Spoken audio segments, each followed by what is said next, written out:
Saya akan cerita sedikit tentang tradisi hujjah. Dulu ulama itu kelihatannya sederhana, tapi kalau berargumentasi itu hebat. Tadi Gus Zofur menyebut kitab Mbah Hasyim itu mengharamkan kentong. Beliau masyhur itu punya kitab namanya Al-Jasus an Tahrimin Nakus. Intinya kentong itu haram. Secara dalil ini meyakinkan sekali karena ketika Rasulullah rembukan sama sahabat, kita dengan apa memaklumatkan orang kalau waktu sholat masuk? Ada sahabat yang usul pakai kentong, dzaka lin nasara, itu Nasrani. Ya pakai buk itu semacam trompet besar, dzaka lil yahud. Kemudian ada yang usul kalau gitu api ya Rasulullah, dzaka lil majus. Sehingga dari hadis itu Mbah Hasyim berpikir kentong itu haram. Tapi Mbah Fakih Mas Kumambang itu mengkritik Mbah Hasyim dengan ngarang kitab Hazur Ru'us an Tahrimin Nakus. Jadi beliau ngomentari kitab itu sambil geleng-geleng kepala. Kitab kok keliru nganti ngono itu. Jadi cara pikirannya siapa Ki Fakih. Kentong di Indonesia itu kanggo wedhus dicolong gitu. Pos kampling gitu. Kalau ada banjiran ya kentong, ada maling ya kentong. Jadi enggak ada persamaan sama sekali dengan kentong yang milik orang apa? Nasrani. Sehingga di pondok saya itu ada kentong tapi jelek sekali. Karena itu satu-satunya cara supaya beda dengan kentong yang di gereja. Kalau elek kan mirip kentong di pos kampling. Itu ya agak-agak ilmiah sedikit. Dulu ceritanya Gus Zofur itu saya teruskan. Itu singkat cerita, itu kalau yang di kejadian di Termas itu Mbah Dimyati sudah nyuruh semua kentong disembunyikan karena mau ada Mbah Hasyim. Cerita itu mukarrar di Kiai Fakih sama di Kiai Dimyati Termas. Setelah kentong dikumpulkan semua, Mbah Hasyim datang, senang, ngiranya Syekh Dimyati ini sependapat dengan beliau, yaitu sama-sama enggak ada kentong. Tapi setelah itu ada santri yang matur, Mbah Dim pun beres kentong pun kula delikno sedanten.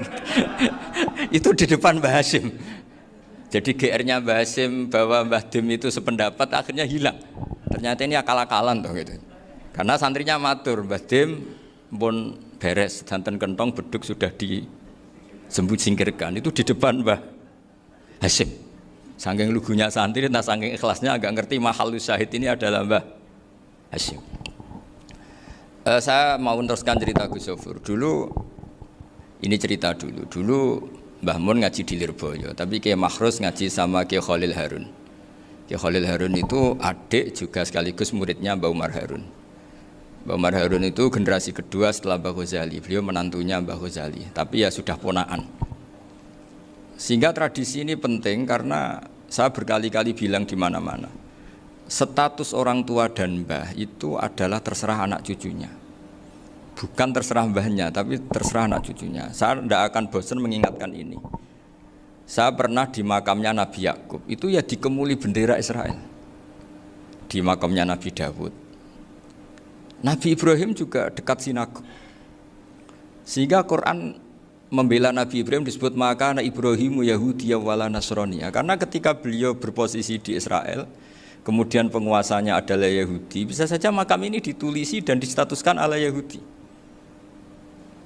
Ya seperti Nabi Yakub itu nabi yang kita yakin tentu berkeyakinan beliau orang baik, orang muslim, orang mukmin, tapi karena di desain mereka ya dikemuli bendera Israel dan disebut Abul Yahud. Karena kita tahu nama lain dari anaknya Nabi Yakub adalah Yahuda bin Yakub bin Ishak bin Ibrahim. Sehingga perasaannya orang Yahudi menjadi Yahudi itu yang ngikuti mbah-mbahnya. Nah khawatir saya ketika buyut-buyut kita kaya, buyut saya itu orang kaya dulu, namanya Mbah Durrahman. Itu kaya sekali, tanahnya banyak. Dulu cerita Mbah Hasyim ya kaya sekali, Mbah Maksum juga kaya, Mbah Abdul Aziz juga kaya. Karena dulu itu inginnya kiai itu yo ketok sugih lah, ben gak ngel-ngelo santri. Tapi nanti kalau cucu-cucunya sudah ndak alim, itu ndak dianggap punya tanah itu karena untuk fasilitas santri. Aku tak kedonyan, mbah-mbahku ya kedonyan. Buktinya tanah yombo. Karena dia akan menafsiri sesuai cara berpikir. Makanya sanad keilmuan yang diceritakan Gus Zofur itu harus diulang-ulang. Kalau nggak diulang-ulang, maka kita akan berpikir sendiri untuk menafsirkan masyayikhon al-kiram atau ajdadan al-kiram. Nah, ini yang bahaya, yang sering Quran mengingatkan. Jadi ada status yang disematkan oleh anak cucu kayak orang Yahuda tadi, Yahuda bin Yakub bin Ishak bin Ibrahim itu menstatuskan mbah-mbahnya yang bernama Ibrahim itu Yahudi. Sampai Quran sendiri yang bela makana Ibrahimu Yahudiyah wala Nasraniyah. Karena secara geografis sekarang Ibrahim di Israel dan otoritas itu juga milik mereka, sehingga mereka bisa masang-masang atribut yang menunjukkan kalau itu Yahudi. Beberapa al-alim al-alamah yang minnah itu sudah wafat dan kadang-kadang dzurriyyahnya itu tidak kita. Kalau sekarang orang bahasakan kubu sebelah. Akhirnya ya nggak boleh dikholi, nggak boleh diziarah. Terus seakan-akan yaqtaduna bi ra'yi, seakan-akan mereka berpendapat dengan pendapat syekh ini, padahal enggak. Nah, sehingga tradisi ketersambungan sanad tadi, baik secara genetik atau secara asbab, itu harus terjaga. Saya beberapa kali banyaklah sering diceritain Mbah Mun.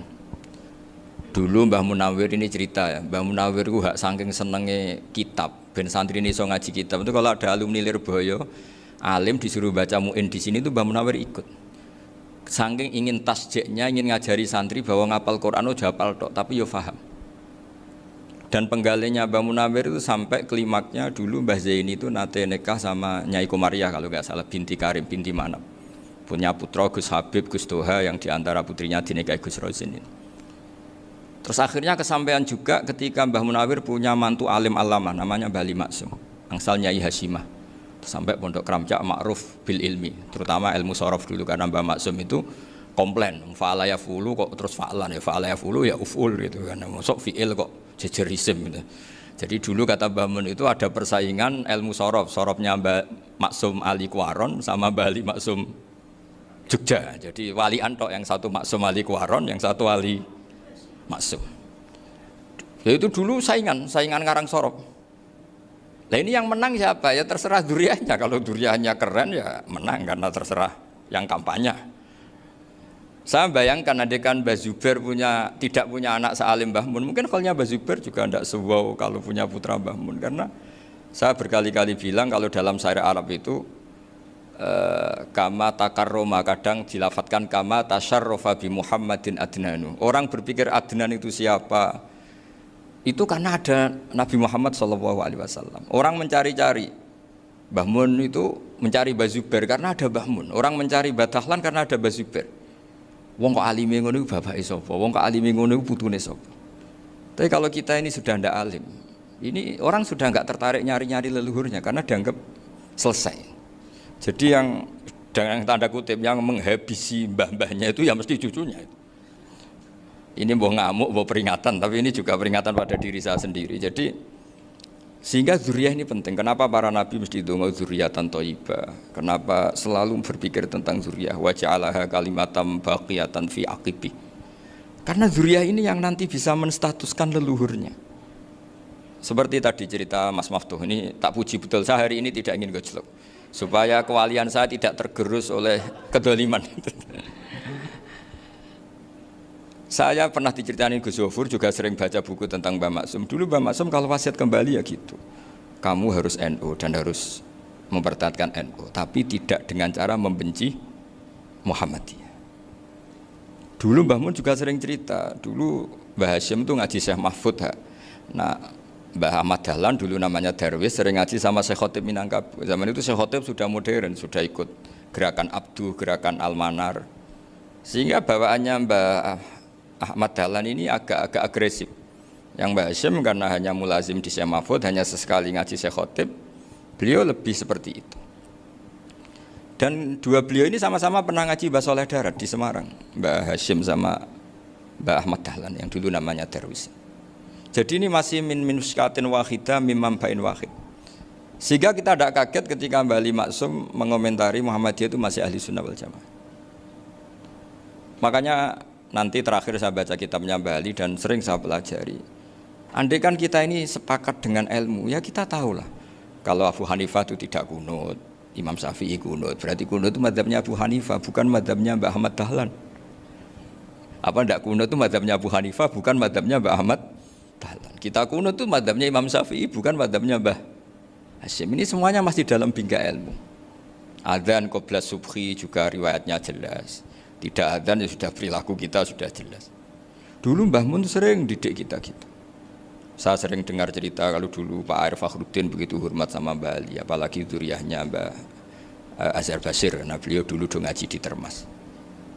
Dulu itu nggak ada masalah karena semuanya dianalisis pakai ilmu. Tapi sekarang pakai identitas, yang unut tuh NU, yang nggak unut Muhammadiyah. Berarti Abu Hanifah itu Muhammadiyah, Imam Syafi'i itu NU. Berarti Imam Syafi'i itu ya anak buahnya Ki Miftahul Ahyar kira-kira gitu kan anak buahnya Pak Said Akil. Kan terus jadi repot. Dulu kita ini pengagum ilmu, bukan pengagum perbedaan. Sehingga di sini yang saya kagum dari sekian ceritanya Mbah Ali Maksum, supaya kitab ini to the point, supaya nggak lama-lama karena waktunya juga. Nanti kalau kemalaman ini kena semprit ini sudah. Ini diantara yang diceritakan Bali itu unik. Imam Syafi'i itu sering tawassul, sering wasilah sama siapa itu? Abu Hanifah. Ini sudah tak petakan, saya baca yang sensitif lah, so yang ini ya. Ziyar al-Babus Samin, terus sebentar ini yang bab tawassul.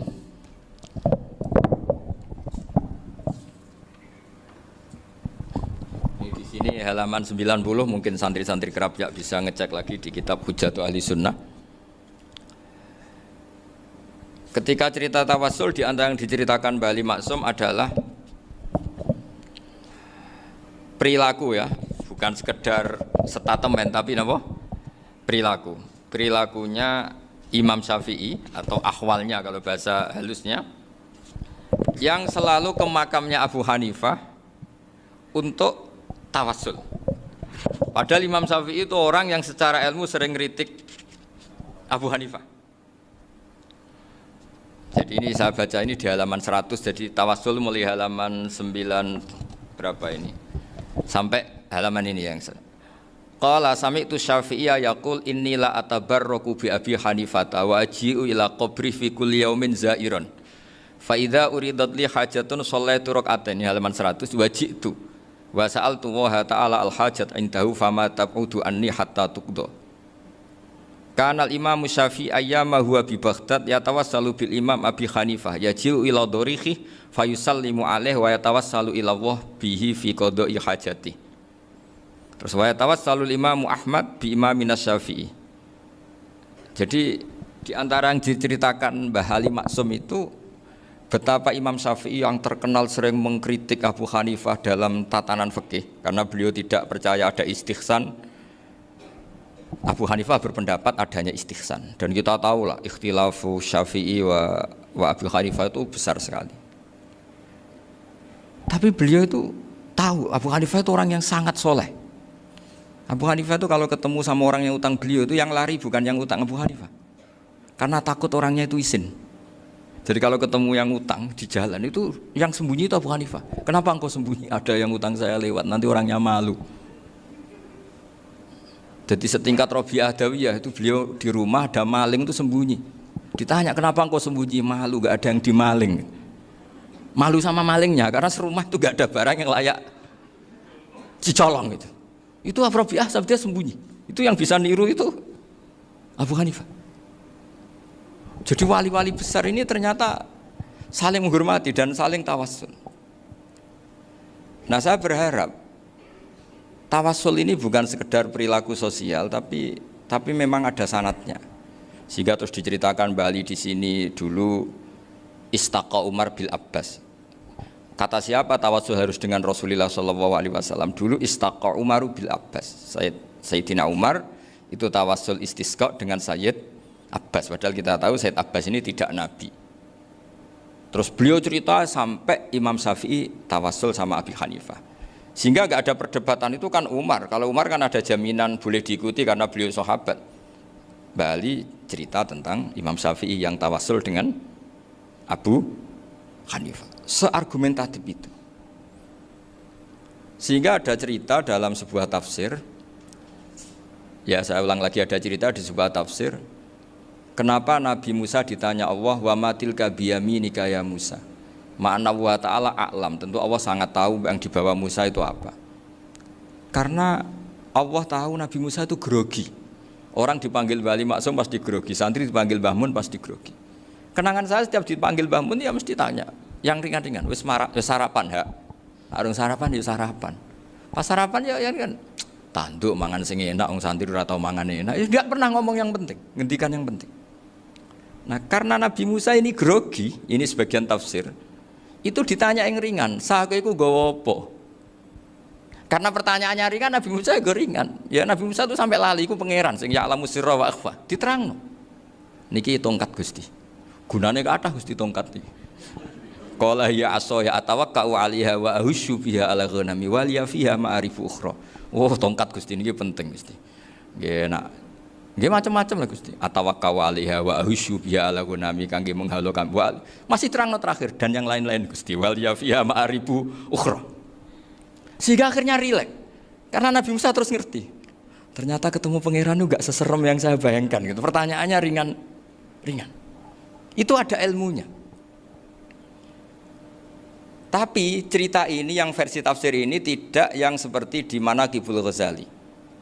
Di beberapa kitab tentang Manaqibul Ghazali diceritakan di alam roh Nabi Muhammad SAW itu yubahi bi ummati, saking yubahinya sampai ngendikan ulama ummati ke anbiya Bani Israel. Ulama umatku itu pinternya atau statusnya itu mirip-mirip lah. Kaf itu ya mirip-mirip lah, mirip-mirip kayak ulamanya nabinya Bani Israel. Akhirnya Nabi Musa itu tersinggung sekali, bagaimana mungkin ulama disamakan dengan apa? Nabi. Sehebat-hebatnya ulama itu kan tidak akan yabluhu darajatan nubuwah atau yartaqi ila darajatin nubuwah. Itu akhirnya ya kalau kamu nggak percaya panggil, yang dipanggil Imam Ghazali. Ya Nabi Muhammad juga nggak mau kalah gitu. Kalau manggil ulama RT ya kalah keok. Gitu. Akhirnya Imam Ghazali datang, ditanya sama Musa, "Mas Muka, nama kamu siapa?" "Ana Muhammad bin Muhammad Al-Ghazali At-Tusi Asy-Syafi'i." Itu disebut panjang. Terus Nabi Musa guyu-guyu. "Kamu lama kok ngomong yang nggak penting, ditanya namanya kok penjelasannya sepanjang itu, dianggap itu satu kesalahan. Masa tanyanya nama kok ditanya jawabnya Muhammad bin Muhammad Al-Ghazali At-Tusi Asy-Syafi'i, kepanjangan itu." Ketika Nabi Musa agak mencibir, agak gimana itu, terus jadi Imam Ghazali, "Kalau ini masalah, lebih masalah jenengan." "Apa itu?" "Yang tanya jenengan tuh Allah ya alamu sirra wa akhfa, dan Allah hanya tanya wa ma tilka biyaminika ya Musa." Harusnya jenengan jawab aso ya titik, bukan kepanjangan. Atawakkau 'alaiha wa syubha itu kepanjangan. Allah tanya yang di bawah kamu itu apa? Yang di tangan kamu. Harusnya jawabnya hanya aso ya. Tapi kenapa penjelasannya sepanjang itu? Sampai terakhir waliya fiha ma'aribu ukhra. Terus pinter tenan kayak gitu. Terus ada Nabi Musa terus bilang, "Ya pinter tenan aja gitu." Padahal kita tidak pernah GR seperti itu kan, kebetulan Imam Ghazali gitu. Kalau yang lain mungkin ya keok lah kira-kira gitu. Tapi ini cerita dalam khazanah keilmuan. Benar yang dikatakan Gus Zofur. Saya termasuk orang yang pernah mondok Lirboyo Pasanan. Jadi setelah saya disuruh nemani Gus Kamil, tahun berikutnya Gus jenengan disuruh. Pokoknya anakku mbah sak wulan lah kudu tahu mondok Lirboyo. Piye aku tahu ngaji Wakarim. Terus yang disuruh mbaturi Gus Kamil itu saya. Jadi saya pernah 1 bulan tuh di Lirboyo.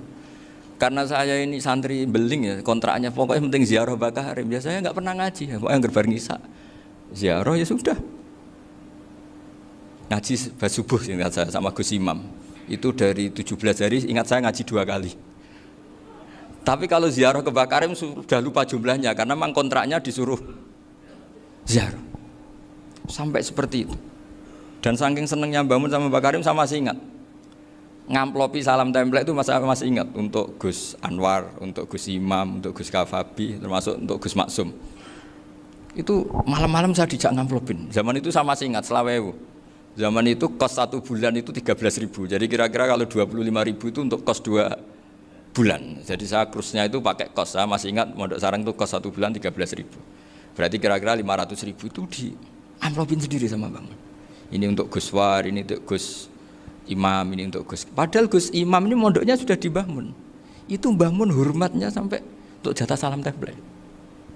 Nah yang ribet kebalikannya, kita pulang Gus Imam karena melihat Gus Kamil ini putrane Mbah Mun, Gus Kamil disangoni. Saya juga disangoni karena Gus Imam dulu ngaji juga sama Pak D saya, sama keluarga saya. Itu kata Gus Kamil setelah keluar, mau agak muni gua abal, boten berarti gua aku. Karena ini penting, ini kalau sampai dianggap tukar guling, ribet nih. Jadi ditakwil sendirilah, mau agak muni gua abal ya, boten yes berarti halal. Tapi sama Mbah Mun ya ditanya. Ditanyanya bukan apa karena untuk meneruskan tradisi bahwa kalau kiai ketemu itu ya saling memberi hadiah, saling itu sudah faqaddimu baina adena juakum apa? Sedekah. Sehingga ketika Kapya ini punya Bali Maksum alim alama, kemudian melahirkan murid-murid yang juga ipar kayak Mbak Warsun bisa ngarang apa Kamus Al Munawwir, Pak Bik juga punya karangan Kamus Al Muasir. Saya itu punya semua. Karena ini adalah buah dari bahwa kita ini tidak kalah sama produk-produk yang di sana. Bahwa produk di kita ini sudah cukup untuk mengantarkan orang menjadi alim alama. Dulu Mbak Zubair ke Mekah ya sudah alim alama. Gus Zufur ke Al-Azhar sudah alim semua. Teman-teman kita ke Mekah itu sudah alim semua. Padahal produk mondoknya ya tadi mau digojlok kiai ini, terus mangkel be keamanan biasanya itu. Biasanya musuh besar pondok itu keamanan. Jadi ya bukan berarti gojlok ibunya Gus Maftuh enggak. Biasanya keamanan itu musuhnya apa? Banyak. Itu tradisi keilmuan itu harus dijaga dengan hujjah dan dengan tadwin, dengan pembukuan. Saya punya sekian cerita ya, misalnya dulu kita mungkin iskal itu janggal. Kenapa sih orang Islam tukaran sama orang Islam itu? Sehingga di antara doa Nabi yang enggak dikabulkan Allah, enggak boleh dikabulkan sama Allah enggak boleh, bukan berarti enggak mustajab. Redaksinya famana aniha, memang enggak boleh. Redaksinya bukan falam yastajib lahu tapi famana aniha. Di Al-Marrah As-Salisa ini Nabi dilarang, yaitu melarang umat Islam itu jangan sampai tukaran sama umat Islam sendiri. Itu kata Allah, ya tidak bisa kata Allah, kalau itu tidak saya kabulkan. Itu dulu guru-guru kita nyontohkan sederhana. Kira-kira kalau saya tukaran wek Gus Zofuru, Mbah Mun luwih ikhlas dibanding ditukari wong liya. Nakno kakak ditabuk adik, wong tua luwih ikhlas dibanding ditabuk tangga. Barokahnya membaca kita lebih mentoleransi. Kalau ada Mbah Hashim dikritik Mbah Fakih Mas Kumambang, kita ikhlas itu. Tidak dikritik guru PAUD, itu kan. Atau dikritik orang-orang yang nggak bisa ngaji. Artinya ternyata keliru kita bilang kiai kok tukaran. Justru bagus kiai tukaran. Dibanding kiai dikritik guru PAUD atau dikritik orang-orang yang nggak bisa baca kitab. Akhirnya barokahnya baca kita menjadi tahu. Dulu Mbah Mun sering cerita, ini masih cerita silsilah ya. Jadi Mbah Ali Maksum tadi kita tahu di antara guru besarnya Mbah Ali Maksum tentu Mbah Mahfud Termas. Beliau adalah adik dari Kiai Mahfud Termas. Mbah Dimyati ini adik Kiai Mahfud Termas. Itu punya saudara namanya Abdur Razak, juga punya saudara namanya Dahlan. Itu yang membawa Thariqah Syadziliyah di Solo Raya yang sekarang alhamdulillah diteruskan Gus Wafi. Dulu di antara pesannya Mbah Mun ke saya, hak Wafi kandani kon ziarah ning Mbah Dimyati. Mergo Thariqah Syadziliyah dulu itu yang bawa keluarganya Mbah Dimyati. Jadi semuanya ini masih dzurriyyatan ba'duha min ba'd. Nah pesan saya karena tadi Mbah Munawwir yang termasuk orang pertama yang bawa Quran, bawa qiraah sab'ah. Kenapa saya bilang termasuk? Karena kalau bilang paling pertama ini nanti butuh data. Dan itu agak kerepotan lah. Tapi yang jelas mimman istahara lah. Mimman istahara yang membawa sab'ah ke sini itu adalah Mbah Munawwir. Terus beliau ngajarkan diantaranya ke Mbak Arwani, pakai kitab Satibi, pakai kitab Nazmus Satibi.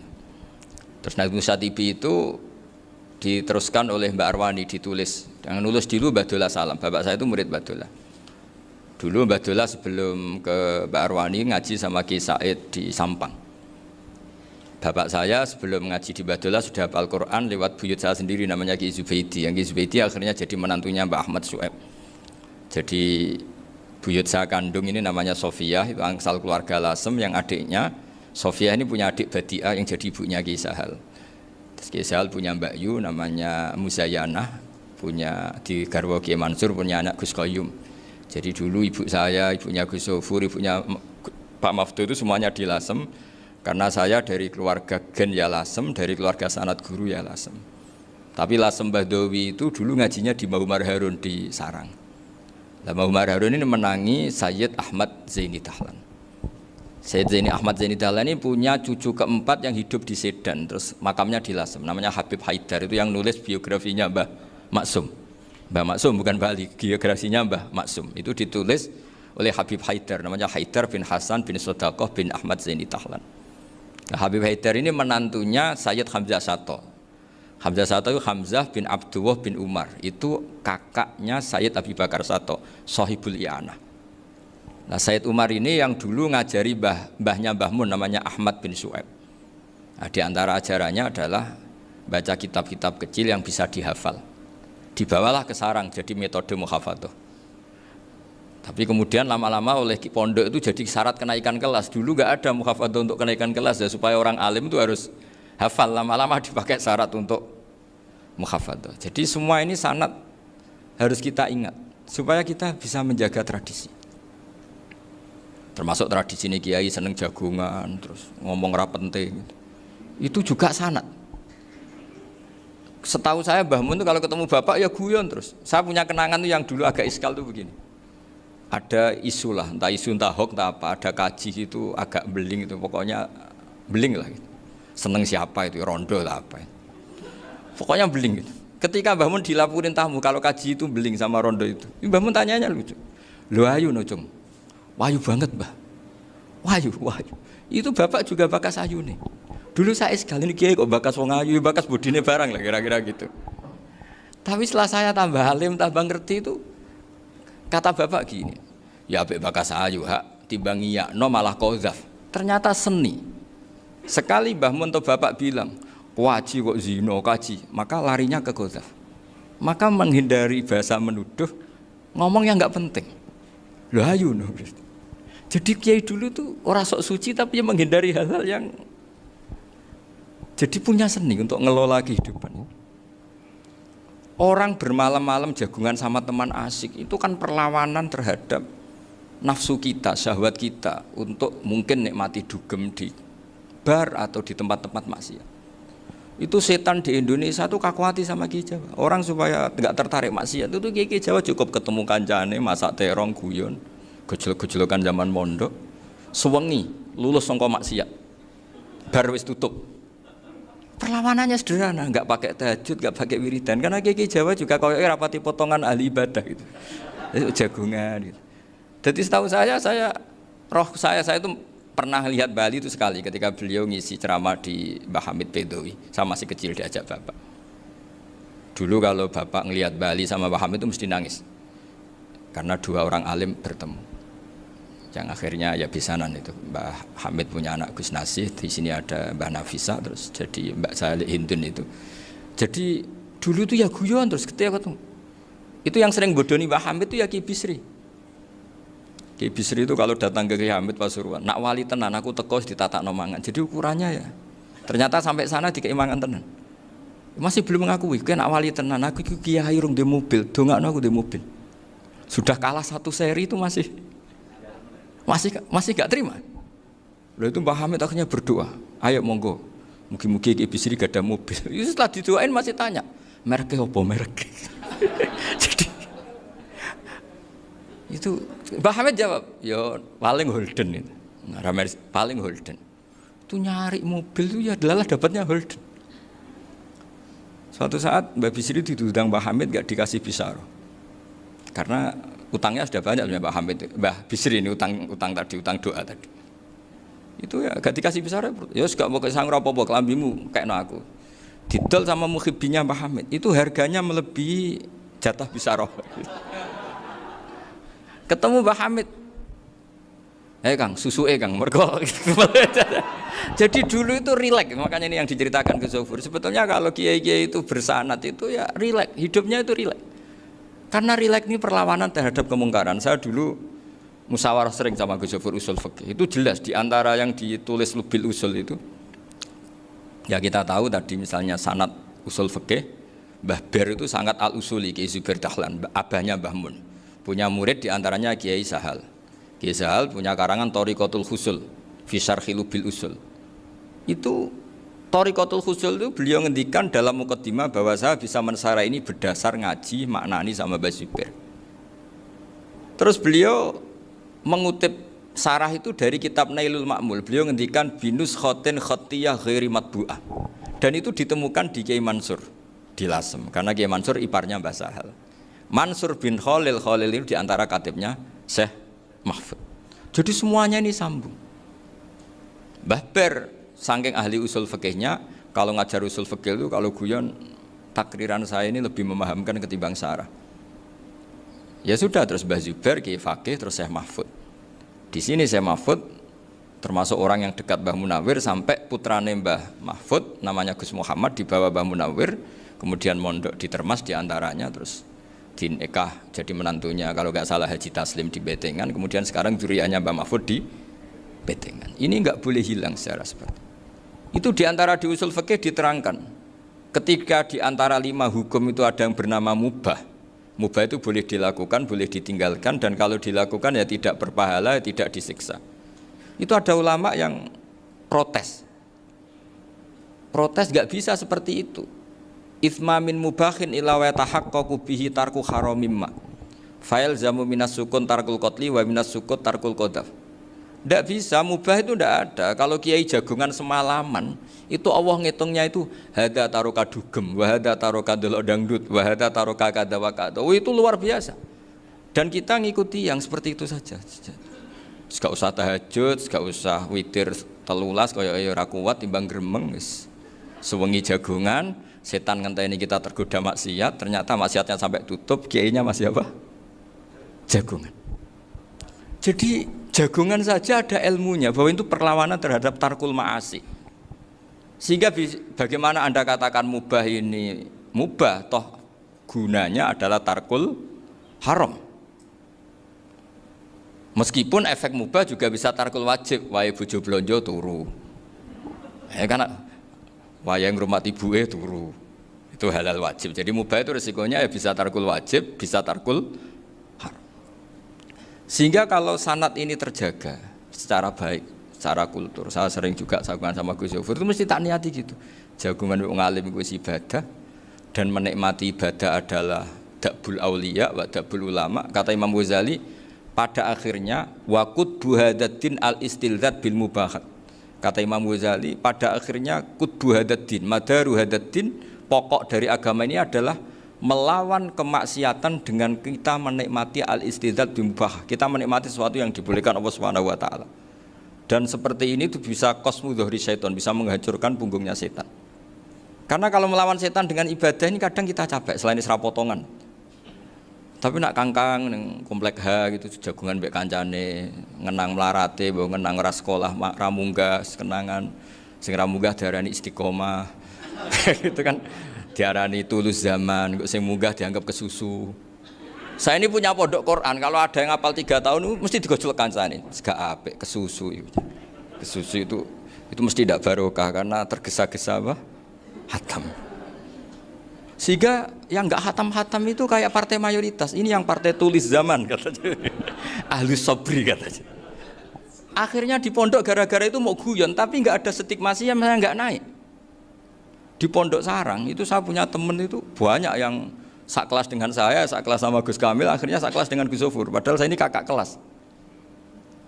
Saya temannya, Gus Kamil temannya Gus Sofur. Ini anak ini nggak pernah naik, itu nggak dinyek, nggak dicibir di pondok. Karena guyonan tadi, guyonan bahwa ini bagian dari bentuk apa? Istiqomah. Nanti yang goblok juga tenang. Karena kiainya cerita, kadang santri goblok ya barokah. Di sini pondok akeh santri ora tau sinau ning omah dadi kiai gede. Selalu kiainya tuh cerita seperti itu. Akhirnya sing goblok ya bangga dengan kegoblokannya. Iya, jadi kiai itu orang yang meskipun guyon ini barokahnya Masya Allah.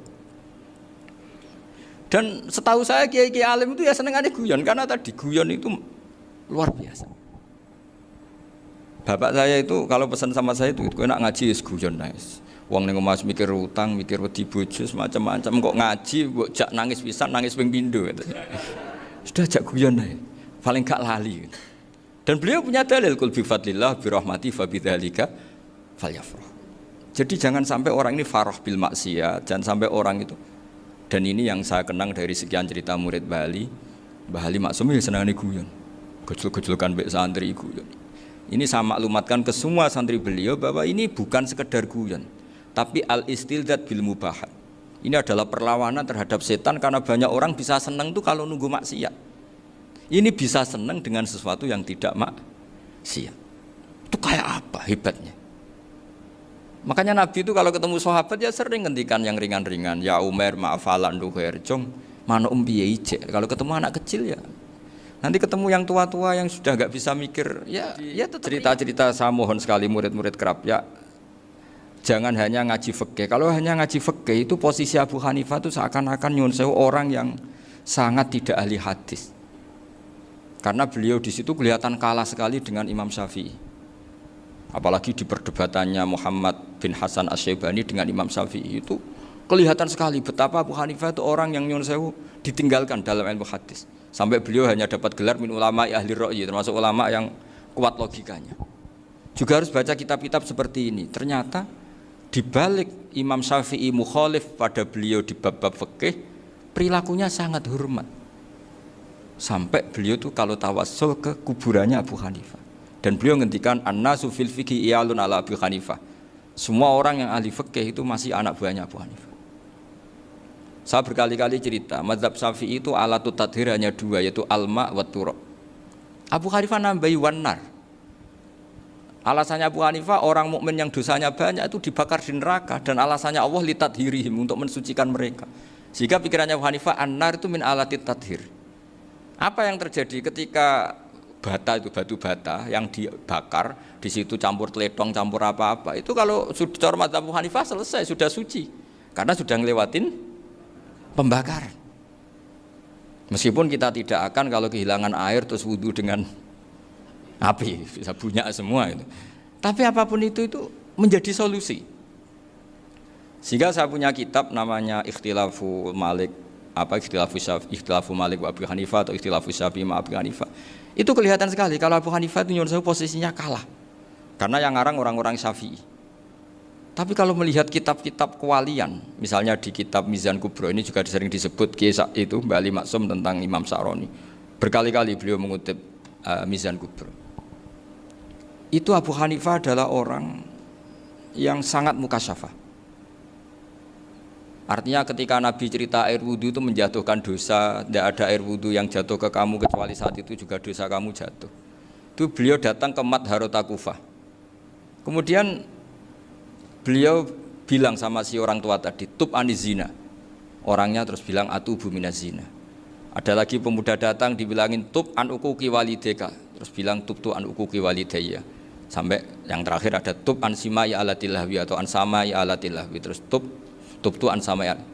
Ketika orang itu ditanya, kenapa engkau begitu tahu dosanya apa? Saya tahu air wudhu ini menjatuhkan apa.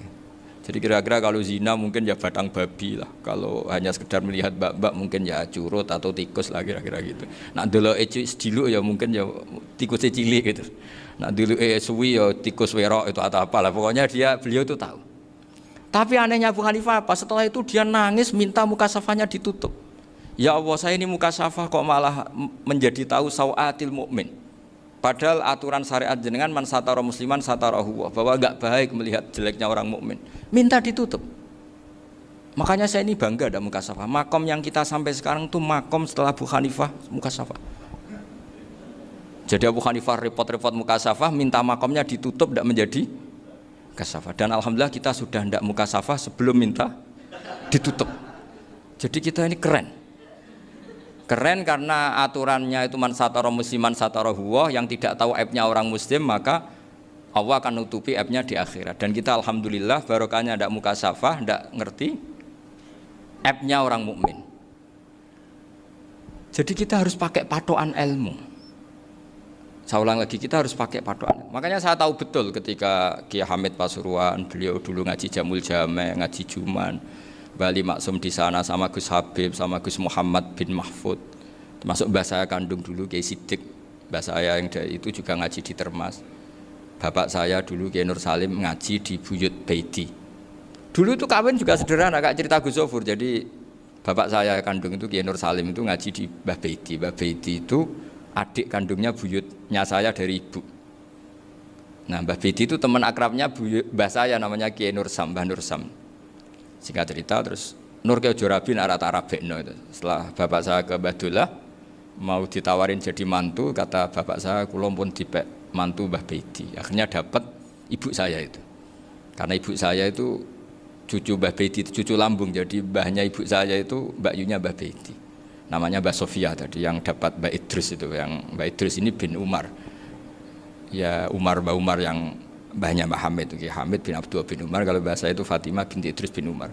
Dulu kecilnya Mbah Idris namanya Abdul Khalik. Kalau kecilnya Mbah Hamid namanya Abdul Mukti. Kalau kecilnya Mbah Maksum namanya Muhammadin kalau nggak salah. Dulu itu namanya dua-dua karena diganti ketika musim apa? Haji. Jadi ini terjaga. Sehingga tidak ada ceritanya kiai-kiai yang jagongan kemudian santrinya itu yang agak-agak khawarit. Kiai kok sungi-sungi jagongan, gak tahajud, gak duha, itu tidak ada seperti itu. Karena ini dianggap fi'lul mubahat untuk melawan mungkarat. Jadi sehingga di kitab Ikhya diterangkan, kamu jangan ngira orang-orang soleh ketika jagungan itu min ahlil bitolah wa takasul. Itu orang-orang yang pemalas, itu enggak. Tapi mereka bisa mengasyiki Allah. Bahwa dalam jagungan ketemu teman ya asik, gejul-gejulkan sama Pak Maftuh ya asik. Dan keasikan ini bentuk perlawanan terhadap keasikan harus dengan maksiat. Itu kayak apa kalau kita ngaji sampai seperti itu. Termasuk tadi yang diceritakan Pak Maftuh kitab Hunyah. Semoga beliau cerita juga pernah belajar. Saya pernah belajar kitab Hunyah khatam. Itu diantara yang diceritakan Syekh Abdul Qadir Al-Jilani tadi, kata beliau Al-Jilani dipakai Jim Al-Jilani. Ini agak beda dengan kita. Mbah Zubair itu punya kitab namanya Al-Qalaid Al-Luluyah. Beliau menfatwakan nama-nama ajam itu kamu bebas. Ajamiyun fasna bihi masyita. Sehingga kita kalau punya kiai harus mau qolal ustukhri, sehingga mau qolal istukhri. Tirmidzi juga nasibnya sama. Qolat rawahut Tirmidziyu. Sing sitok rawahut Turmudziyu. Yang satu rawahut Tarmidziyu. Ya karena kita keluarganya Tarmidzi apa enggak gitu. Makanya kata Mbah Mun sama masih ingat. Kata cerita Gus Zofur tadi, adabnya Gus Zofur itu cerita tentang keluarga ibunya. Padahal keluarga ibunya juga orang-orang soleh yang luar biasa. Itu kata Mbah Mun, kowe roh jenenge Imam Bukhari tahu ya. Jenenge sapa? Saya nyebut Muhammad bin Ismail bin Ibrahim bin Mughirah bin Bardasbah. Lah iya Bardasbah mbok waca Bardisbah yo. Lah cara kene mbok Parmin mbok Parlan. Jadi Bardisbah mbok Bardasbah iku cara kene yo Parmin mbok. Iku rak Mbah Fadl Senori dadi kabeh diwaca Arab. Jenenge Mbah Umar Harun. Dhisik yo wong sarang Mbah Harun mbok kira nang yo ora roh, wong dhisik yo wong kuno. Jadi kalau versi Mbah Fadl, termasuk yang pertama bikin nasab Mbah Maksum itu tulisannya Mbah Fadl yang dikutip Habib Haidar tadi. Ya saya seperti Gus Zofur juga mencari-cari hubungan ulama-ulama di Jawa itu. Itu Mbah Mun itu kalau bicara mbahku ono sing jenenge Kiai Serut. Kalau ditulisannya Mbah Fadl itu Syaraf. Jadi Mbah Fadl itu fanatik orang-orang alim itu ditulis Arab, kalau Mbah Mun itu Jawa. Dulu itu ada wali seto di daerah saya. Dulu orang ya janggal, ternyata ada sato itu, kesamaan di Arabnya itu sato. Sehingga kiai-kiai itu ada fanatik Tirmidzi, Turmudi, Tarmidi, Jilani, Jailani karena ajamiyun fasna bihi masyita. Jadi kalau nama-nama ajam semongko lah baca sekenanya sementing. Cuma mungkin tahqiqnya benar Pak Maftuh tadi, memang di Mu'jamul Buldan itu Al-Jilani bikasri jim, ya sudah kita baca Al-Jilani. Sebab itu kayak Pondok Pelosok Lirboyo itu menurut saya bagus. Orang itu maknani betul sama gurunya. Kalau sarang enggak. Kalau Pondok Lirboyo, pondok yang tadi ternyata keluarga Mbah Munawir sini pernah bisanan, yaitu Mbah Zaini pernah nikah sama Nyai Komariah ya kalau enggak salah, punya putra Gus Habib ya, Pak Toha dan sebagainya. Itu betapa hubungan pondok Quran sama pondok kitab dulu itu enggak pernah terputus. Bapak saya selapal Quran itu dulu ngaji Mbah Zubair.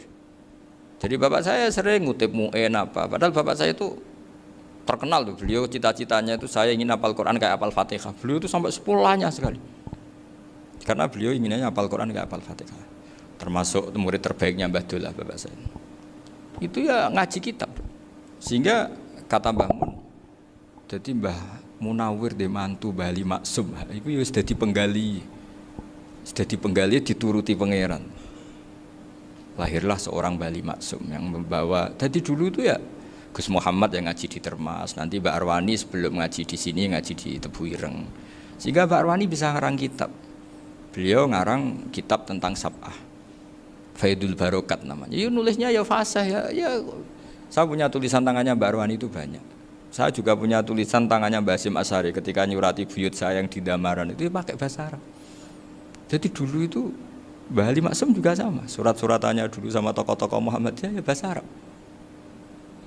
Nah ini harus kita dengar dari abna, dari bahwa Mbah Maksum kemarin yang diceritakan Gus Zafur di Khol Mbah Maksum, kowe kudu belo NU, kudu tetap NU, tapi bukan dengan cara membenci Muhammadiyah. Tadi Pak Maftuh menguatkan sanad itu dari Pak Atabik bahwa Muhammadiyah termasuk ahli sunnah wal jamaah. Karena sama-sama tidak sabus sahabat, sama-sama ikromus sahabat dan sama-sama bermadhab.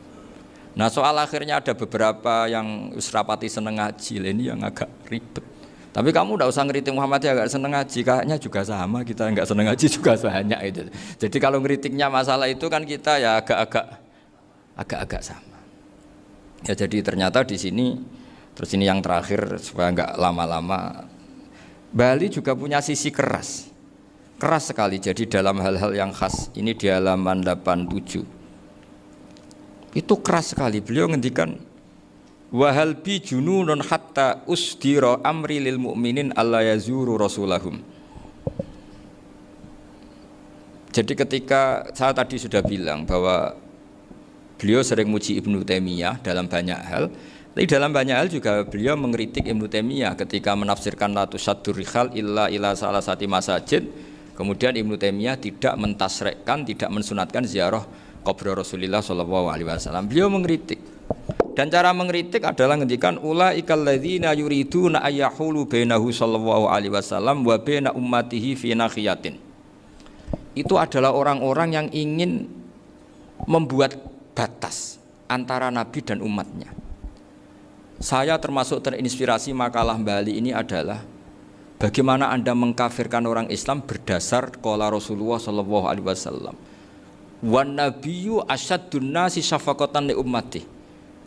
Wan nabiyyu akhrasun nas, orang yang paling serius supaya umatnya ini selamat. Kemudian Anda dengan hadisnya Nabi mentafrik bainahu wa baina ummati berdasar dawuh Kanjeng Nabi.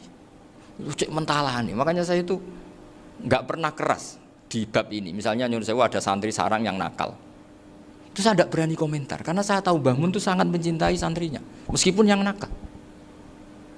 Saya melihat sendiri bukan jari ada santri yang cara pelaturan pondok itu diboyong karena nakal. Itu Mbah Mun ngendikan begini. Ya cung yo ke diboyong itu cara aturan pondok. Nah aturannya pangeran ngger kowe tobat dadi wong apik ya dadi wong saleh. Ya kowe kudu tetep sering rene, tetep santri kudu dunya akhirat. Soal pondok ya ben ana aturan, ben menjen kowe nakal nemen ya diboyong, tapi kowe tetep wong apik. Jadi karena kita tidak mungkin mentafrik bainahu wa baina talamidhi. Kita tidak mungkin mentafrik baina nabi wa baina ummati karena nabi adalah apa? Asyaddun nasi syafaqatan li ummati. Sampai saking sayangnya nabi itu ngendikan syafaati li ahlil kabair min ummati. Lho koyo apa baiknya nabi? Ora melok nakal, ora melok maksiat, tapi melok nanggung swargane. Iku waktu gali sampean wis kowe utang gak apa-apa, bangkrut gak apa-apa, sing nyaur bapak. Gua sampean ngono top tenan. Anaknya yang ngawur tenan maksudnya itu, tapi top tenan. Lah nabi ku umate sing dosa iku umate, nabi sing nyuwun sewu, cara Jawane sing kangelan nyafaati. Karena nabi gak boleh dipisahkan dengan umatnya. Makanya kata Bali Maksum, ulaikal ladzina yuriduna ayyahulu bainan nabi wa baina ummati. Itu mereka adalah orang yang ingin memisahkan nabi dengan umatnya. Masa kita ngafirkan umatnya nabi berdasar dawuh nabi? Itu kan sama, saya benci santri Anwar berdasar dawuh Mbah Mun, padahal orang tahu semua begitu sayangnya Mbah Mun terhadap santrinya. Sama juga kamu benci santrinya Bali Maksum berdasar dawuh Bali, padahal beliau sangat mencintai santrinya. Nah kultur-kultur seperti ini tidak boleh hilang. Kita punya sanad, punya guru, punya keluarga yang sama. Jadi mbah-mbah saya itu orang Tuban, dekat sama posisi Ibrahim Asmorokonti tadi yang diceritakan. Jadi di kampung saya, kampungnya bapak saya itu ada makomnya Siti Syariah, itu mbak kandungnya Sunan Bonang. Dan bapak dulu sering ngajarin ziarah saya ke Mbak Asy'ari. Mbak Asy'ari itu bin Jumadil Kubro, berarti Mbak Asy'ari itu saudaranya Mbak Ibrahim Asmorokonti, gurunya Sunan Bonang. Jadi Sunan Bonang ke Tuban tuh karena disuruh ngaji sama Mbak Asy'ari, Mudin Asy'ari itu yang di Bejagung itu. Jadi ini semua sanatnya itu jelas, aturannya jelas. Kan Sunan Bonang bin Ampel bin Ibrahim Asmorokonti bin Jumadil Kubro lah, yang Mbak Asy'ari ini adiknya Ibrahim Asmorokonti, makamnya di Bejagung di Tuban. Dulu Sunan Bonang sebelum ngaji kemana-mana ngaji di Bejagung itu di Mbak Asari itu. Terus kemudian Sunan Bonang hidup di Lasem, di Pasujudan di Lasem. Makanya Lasem banyak orang alim karena ya dulu Sunan Bonang itu di antara aktivitasnya itu di Pasujudan di Lasem itu. Wafatnya Kila di Bonang, kemudian mau dibawa orang Madura ke Madura, terus diambil Mbak Asari, pernah mbahnya karena Muammar Mbak Asari, terus dimakamkan di Bonang. Jadi cara berpikir Mbah Ali ini menginspirasi saya. Kita tidak boleh mengkafirkan umatnya Nabi berdasar dawuh Nabi. Karena apa? Itu yang tidak diinginkan Nabi. Nabi itu inginnya yang di luar itu masuk, bukan yang sudah di dalam dikeluarkan. Itu kata beliau, ulaikal ladzina yuriduna ayyahulu bainan nabi wa baina ummati. Orang-orang yang tidak mentasra' ziarah pada Nabi adalah orang-orang yang ingin memisahkan Nabi dengan. Dan begitu kias berikutnya, orang-orang yang sidik-sidik muni ini kafir, ini sudah enggak benar, inilah yurja khairuhu, itu orang-orang yang memisahkan. Dan lucunya berdasar dawuh Nabi. Makanya semua kalau sampai ngaji Mizan Kubro, ini kitab yang sering dikutip Bali Maksum, ketika Nabi ngintikan laisa minna man ghasyana, laisa minna man latamal hudud wa syaqqal juyub bada'a bid'awal jahiliyah, laisa minna min tilkal khoslah. Semua ulama mentafsiri laisa minna fi tilkal khoslah, bahwa dalam hal itu Islam tidak bertanggung jawab. Masa menipu berdasar dibolehkan Islam kan tidak mungkin. Semua perilaku yang salah disebut Nabi laisa minna fi tilkal khoslah, bukan laisa minna fayakunu huwa kafirun. Tidak ada satu ulama yang mengatakan laisa minna berarti orang ini kalau menipu sudah kafir. Ketika dosa ya sak dunya kafir kabeh. Siapa enggak pernah menipu? Sekedar pernah. Siapa enggak sering menipu bahkan? Hobi kadang ya rezekinya dari nipu. Lah itu kalau betul maknanya laisa minna terus kafir, semua orang di dunia kafir. Karena siapa sih yang selain Nabi yang enggak, selain Nabi kan enggak mungkin apa? Maksum. Belum lagi menurut teori usul fikih ada nipu yang wajib. Ya kan, misalnya kita orang baik ketemu orang dolim yang memburu perempuan mau diperkosa terus bersembunyi yang kita tahu. Kita wajib nipu apa wajib jujur? Ketika orang dolim tanya, perempuan tadi kemana? Wajib nipu apa wajib jujur? Wajib nipu, karena kalau kita jujur berarti memberi peluang orang dolim menemukan buruannya. Jadi betapa alimnya. Dan ketika kitab Mizan Sa'roni dipakai Bali, dipakai Mbah Mun, saya pernah ngaji Mbah Mun, terus kita tahu maknanya laisa minna fi tilkal khoslah. Sehingga kita tidak mengatakan laisa minna dengan terjemahan letterlek tidak termasuk umatku.